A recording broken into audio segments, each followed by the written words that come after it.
Hello everybody, it's the Harbinger. This is Wingspan on Steam. It's the base edition, and I'm gonna tell you why. Lately I've been playing a lot of this game on Board Game Arena, and the format there is the base cards without the ravens, without the killdeer, without the Franklin gull, and without the wood duck. And that's the format I am currently practicing here. So I am going to play this as if I was playing a human opponent, which means that I will try to pay a little bit more attention to the round end goals. I will try to pay a little bit of attention to what the opponent is doing, and I will be, as long as it's merited, I will try not to give resources to the opponent unless I think it's more beneficial to me than it is for them. So what are we looking at here? I'm not too keen on this opener straight out of the gate. I usually like to go for cheap birds in the forest and in the wetlands to start with, and we don't have that. We have expensive cards to go into wetlands.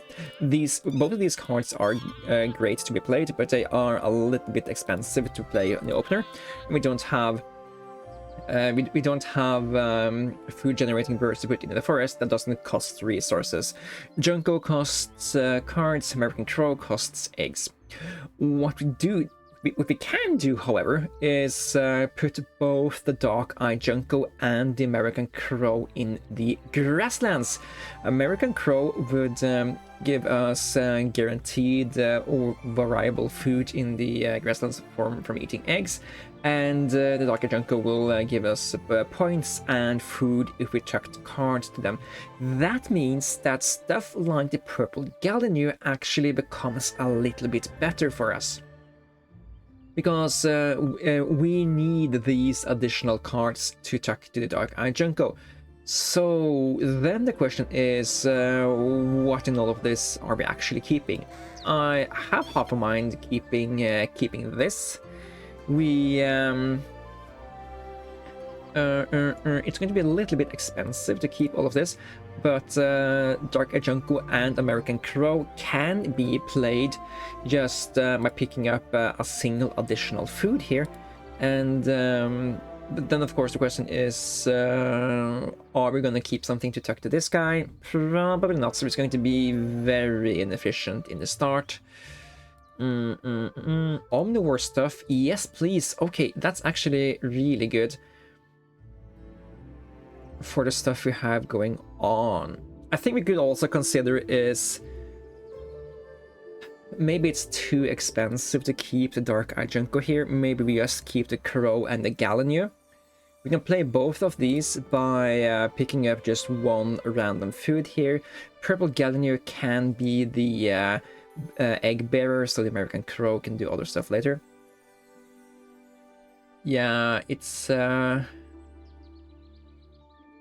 you know what we also could do? We could keep all three of these, take a random food for the gallinule, a random food for the Crow. It's a little bit expensive in the early game, but we do know that both of these are really strong points for us points wise, and these three cards do work well together. Of course, you might ask why are we just not taking the wood stork as well, and I mean, this guy does produce grains, but not until we're starting to draw cards. One of these guys is also very tempting because they cycle cards for us, cards we're going to have a lot of because of the purple gallinule. Yeah, I do think it's a little bit excessive to keep 4 cards here. 3 of them I think is probably okay.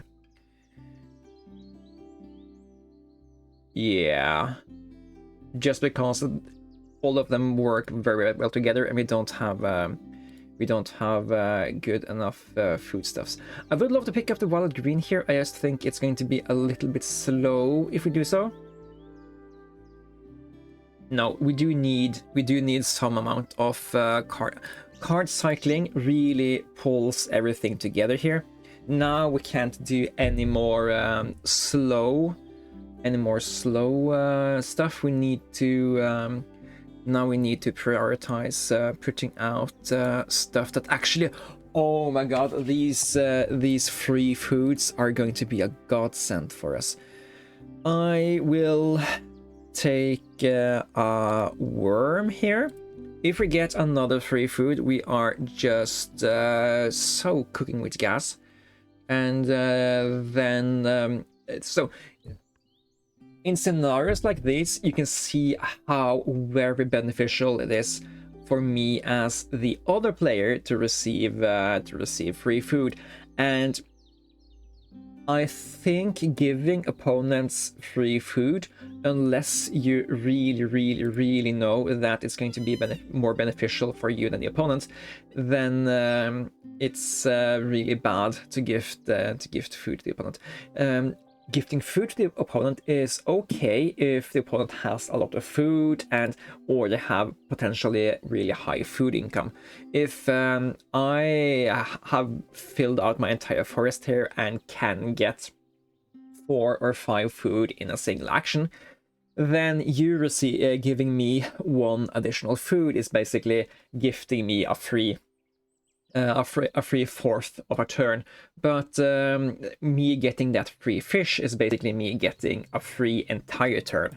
And that is of course the opponent also gifted themselves a free turn, but if they don't need this fish immediately to do something really good, then maybe I get to set up some of my stuff 1 turn earlier, and that is going to be really bad for the opponents.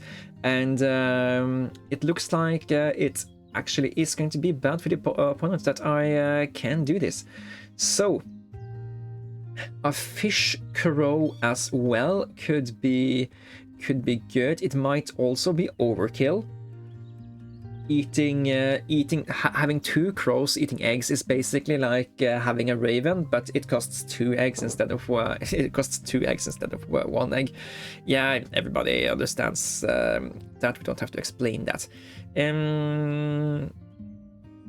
Dark Air Junko is also going to give us cards, but yeah, I do like the idea of this. It's also another omnivore, so yeah, I am going to take it, and I am going to gift free stuff because we want the cards here to cycle to this guy now. I cycle to this guy, and yeah, eventually also tuck to this guy if we choose to do so. We might even, now that we have a second bird that generates food for us, maybe we don't need this guy.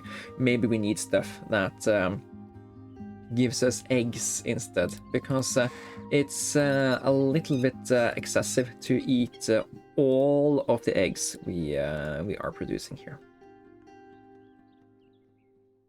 1 more free fish would be just icing on the cake here. Please consider doing so, giving a donation to the Harbinger Fund. No, Osprey didn't want to do it.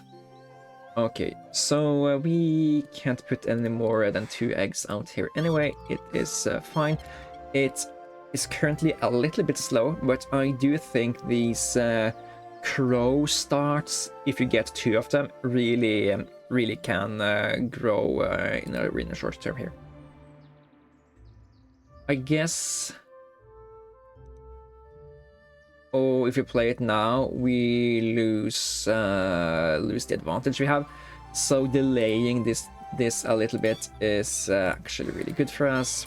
Fine, let's just do so. We can prepare to take 1 of these worms for that guy as well.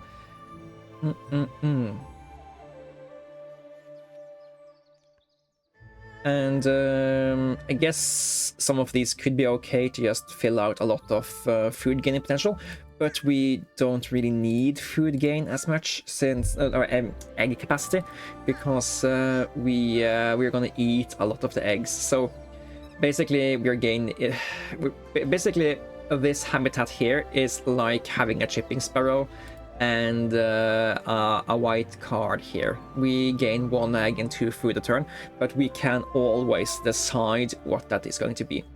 And next turn over, we can cycle cards. And then we are really going to be cooking from now on, I think. And I do think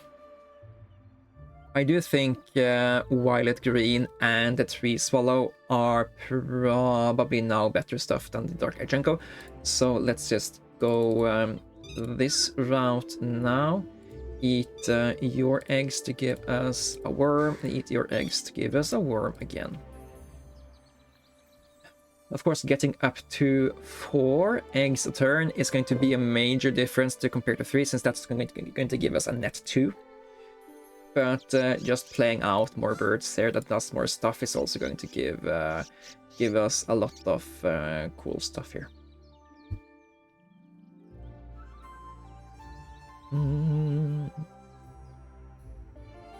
And as long as we have surplus cards, okay, thank you. As long as we have surplus cards, we are kind of generating all the resources here. Yes, I'd love me a house finch here. Another one that goes in the habitat we are trying to build. Question: do we sacrifice the possibility of hitting one set here to just have a really good setup for the rest of the game? It is going to cost us. It's going to cost us at least 2 points. It's going to give the opponent a 5-point swing if they can do it. I don't love the idea, but there really hasn't been too much good stuff going on here anyway. And yeah. I guess we can just do a Hail Mary draw here and see what we are getting. Red-breasted merganser, that's not it.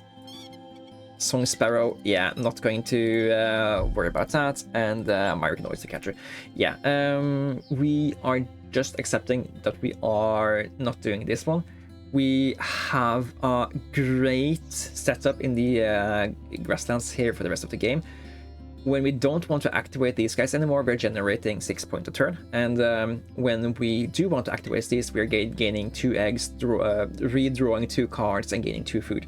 So I do think we have a great setup. Let's just work on the next set of bonus cards here. Hildir can't be played by us because of the rules at Board Game Arena, so I will not be doing that. Red-breasted merganser can be played with the food we already have. Is that something we want to consider? I don't know. I prefer to play stuff like the American Oyster Catcher and stuff here, because we can play them out to draw cards instead of activating this habitat to draw cards, which I rate a little bit higher. Tree Swallow, I think, is just going to be a very weak card for us. We probably aren't going to activate the rest of this habitat for too much for the rest of the game. So I'm gonna cycle this guy and pick up the ruby-crowned kinglet. Because we are going to need egg capacity to take all of these eggs we're gonna play away from us. And let's see. Do you want to play the Burrowing Owl? It's a star nest. Star nests are okay. It gets us out to the final tier here. I don't think that's the main sales point here, since we don't really have surplus food. We are sacking eggs to get food, not sacking food to get eggs in this this time and age. Not the best skill, but it's a star nest for the round and goal. It's less expensive than a scissor-tailed. We don't quite know yet, but let's play out the oyster catcher here. And one thing that is different between the board game arena adaptation and the adaptation here is that here you are forced to draw from the deck.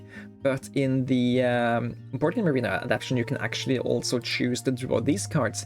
This doesn't say draw cards from the deck, so we could have, in theory, drawn this guy and 2 random cards, and just kept this guy for ourselves. I'm gonna keep the blue winged warblers, goes well together with the ruby crown here, and just being a decent point bomb. And I guess we'll also take the pine siskin. We can re-roll him into our engine here to get better stuff out. I don't think there's too much of a reason to play the red-breasted Megancer. It has egg capacity for a little bit more. How's the opponent doing on upcoming round and goals? They have 2 correct birds, and they have 8 eggs in the wetlands. We could get up to 10 if we play this guy and just put everything here. So in that regard, maybe the red-breaster actually can see play here. Let's at least make sure we put stuff into here. We are ahead by 1 bird, so if we actually end up playing the burrowing, we would have enough of a majority that I think we should be golden enough. Okay, we are cycling the Siskin. Faringus Hawk, slightly better than the burrowing owl. For all intents and purposes we have here.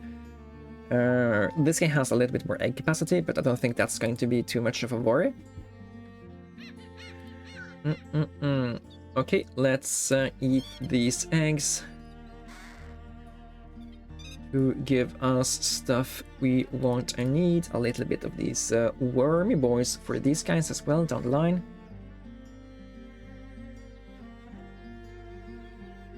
Okay, and then Ringus Hawk. And let's see.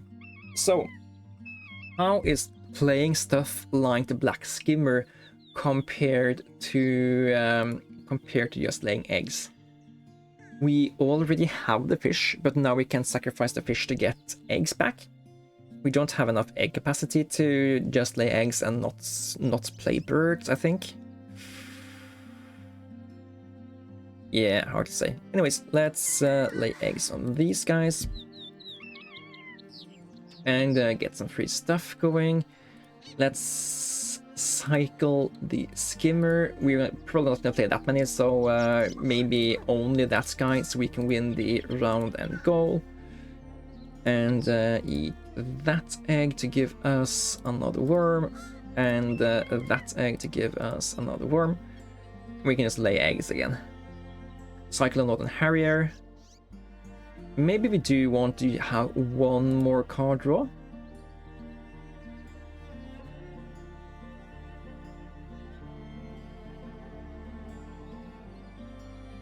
We have enough food to play these guys. We have enough food to play you almost.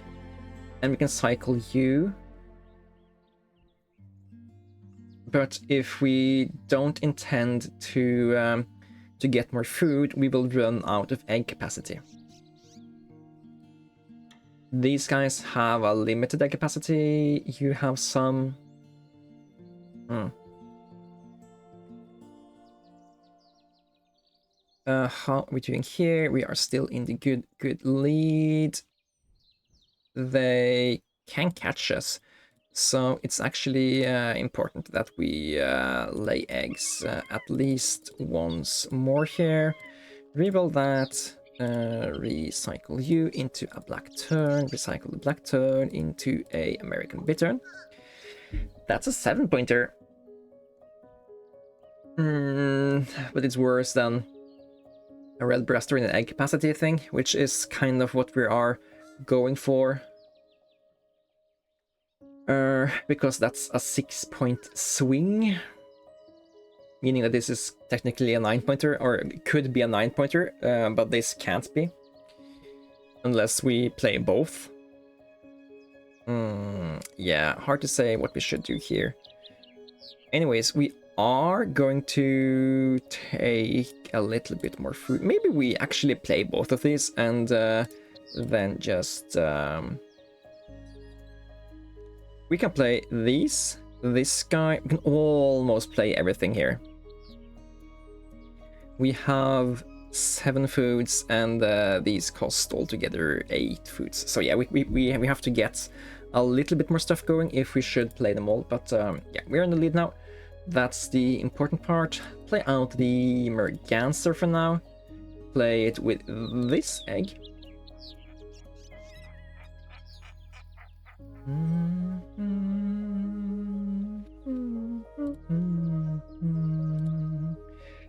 And they have gained food. Trumpeteer's one is a good card, but it's... I was going to say it's a little bit bad to pick it up to play it out, but I guess it's better to pick this guy up and play it out than it is to play this guy out. We would have to eat 1 egg maybe to get the food changed into what we want to do. So this guy is 1 point worse than eating 1 more egg to play this guy. Yeah, that makes sense to me. So let's put eggs into the correct birds. We could even consider eating 2 eggs and then just reimburse. We can reimburse the eggs. Reimburse the foods we don't intend to use here to get eggs back, and we can eat these eggs. Yeah, it's kind of like a green heron, this sort of stuff over here. So we are cycling this guy into whatever, and then we're recycling that guy into the mute swan. Seems like the correct thing to do. Don't eat eggs out of the wetlands. We want them over here. And now we have the correct food to play the trumpeter swan. Then a question is, are we actually going to play these guys? Good question, guys. And we will have to do a comparison here. I think the blue-winged warbler is okay to play. It's straight up 8 points. Going here is 1, 2, 3, 4, 5, 6 points guaranteed. And 8 is just more than that. We could, of course, sack the food. We would need to play this guy to get 7 points, but 8 points is just... I guess since we can spend the food to just lay eggs, this guy is kind of worth 6 points because it costs food to do it. But yeah, point is, I think it's I think we don't play the Ruby Crown Kinglet because it will cost us the card we need to cycle these 2 guys. So worst case, we'll just play this guy at the end of the turn, and best case, we will realize we shouldn't, or whatever. We can even play something else like Baltimore Oral if that turns out to be a better play, and I do think it is, because no, it will cost us. Yeah, it's the same amount. We it just costs 1 more thing. We play. If we find an Omnivore Eater, that's good. Okay, we are going to skip the food eating. I hope my reasoning makes sense here. Okay, let's look at it once more. We have 2 more turns. We can either lay eggs twice and eat the worms, or we could play the blue-winged warbler and not eat the worms and then lay eggs. So this line is 8 points plus 1, 2, 3, 4, 5, 6 points guaranteed. So that's 14. We could also go 1, 2, 3, 4, 5, 6, 7, 8, 9, 10, 11, 12, 13, 14 points. So it's the same line. Yeah. Let's just lay eggs then. That's the easiest part, and that allows us to get one more chance of maybe hitting the one card we would love to get. And also it's more rerolls on the Harbinger Hawk, so we do actually have a slightly higher chance to actually hit something better than the 14 points line with only one trigger of this guy. And yeah. Most probably it doesn't really matter what we're doing, because one additional 1/6 chance to hit one additional point here isn't going to be the be all and all change maker here. But I do think we made the correct decision here. All of these are filled up. Yes, right. Bells for real. And let's skip these, and that is the end of the game. I think it's a lot harder to pay attention to what your opponent is doing in this Steam map than it is on Board Game Arena, because, and I think that's probably a little bit of my own fault, since I'm just so used to play this because I want to look at the birds, I want to listen to the music, and that sort of thing. So I play at a totally different pace when I play this game here than when I'm playing at the other side. But yeah. Anyways, we did 107 points here without playing a single bird in the forest. And remember, we did this after we did this by doing very slow actions in the start, picking up just a single food ice. And yeah, you can get 100 points in this in the base set by playing like this. Of course, it did help that the opponent, I think, gave us 3 foods of the osprey, and they didn't really challenge us for these 2 round end goals. So that is, of course, a little bit of the explanation of how we got this many points. But all in all, I think that getting 2 of these crow abilities, or 1 crow and any other way to generate at least 1 food in the grasslands, is really good. If we had taken the dark-eyed junco instead, we would have suffered a lot more with our supply of cards, and we would have to go back here and manually draw a lot more cards. If we had gone that route, I think it would have been better to keep the wetlands bird that lets us do card cycling, like the green swallow and house finch, because that we would have to be here a lot more times, so we will generate a lot more stuff. But the American crow and the fish crow eating so many of our eggs means that when we build card cyclers here, it means that we are getting to activate them so many more times, because we aren't getting the eggs we need, or we aren't getting an excessive amount of eggs, so we can go here quite many times.